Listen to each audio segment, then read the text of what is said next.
Republik jawaban kayak gini hebat. Ini dia.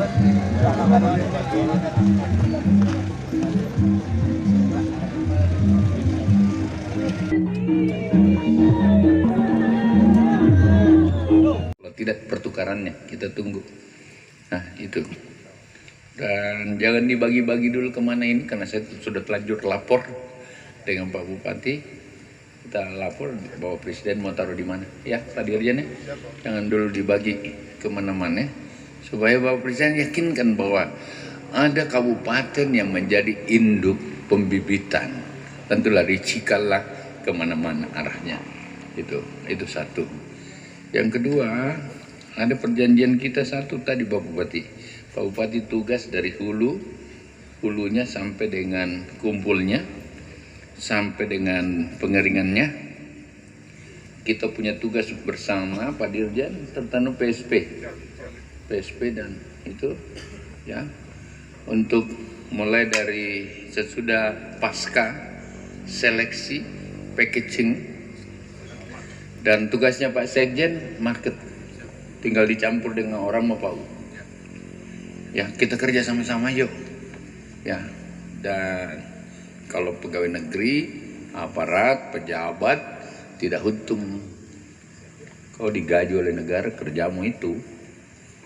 Kalau kemudian ada yang ya dari sebuah proses, silahkan aja melalui BMD Kabupaten Garut atau siapa ya.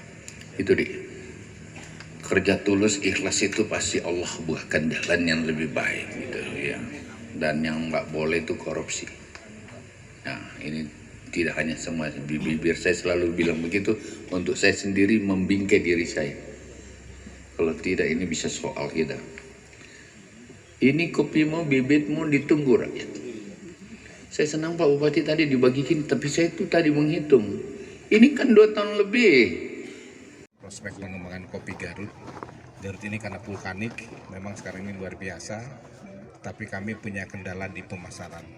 Semua daerah dataran tinggi itu ditanami kopi, ada beberapa yang di sini ada beberapa sentra. Kami punya koridor Pak, di semua koridor peta Garut ini seperti ini. Di sini kita ada koridor jagung, ada koridor holti, dan juga di antara holti itu ada tanaman kopi. Nah, kami ada beberapa kendala Pak Menteri. Jadi ketika mereka petani-petani yang tadi kerja itu Pak, mereka juga punya kopi di tanahnya masing-masing. Nah mereka ketika jadi cherry mereka memipil. Kalau musim hujan kita punya dom untuk mengeringkan. Nah APBD hanya mampu 5 sampai dengan 10 dom Pak. Nah dom ini sebenarnya bisa menjadi bagian mengeringkan tuh 15%, kadar airnya bisa mengeringkan 15%. Nah dijual secara berkelompok.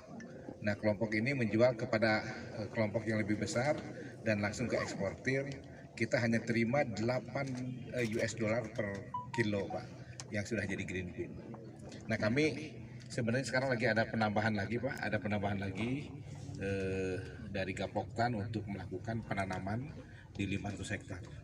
Nah benar Pak Menteri, jadi kami ingin dipusatkan di beberapa tempat bahwa ini adalah sentra kopi yang nanti kita pembinaannya jauh lebih mudah.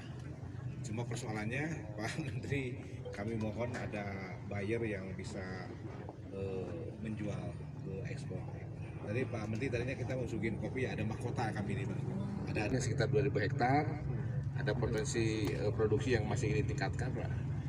Tapi standar kualitas pengolahan kita masih di bawah 30%. Kalau ini sudah masuk dalam satu skema pemasaran kopi yang sudah mulai kita maunya dari petani ini tidak langsung ke ini, tapi ada langsung yang bisa harganya tambah mahal.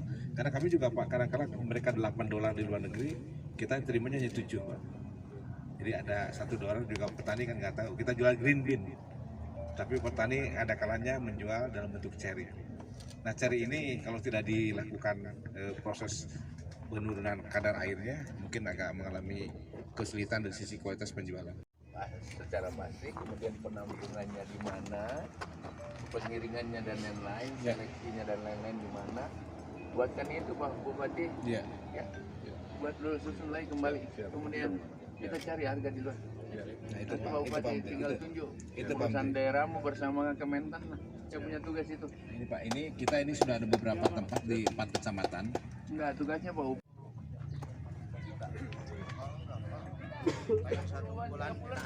Kita nggak ngerti kan 3 bulan apa? 3 bulan di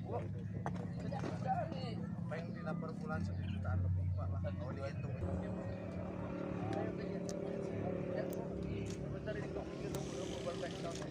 Ya, Pak.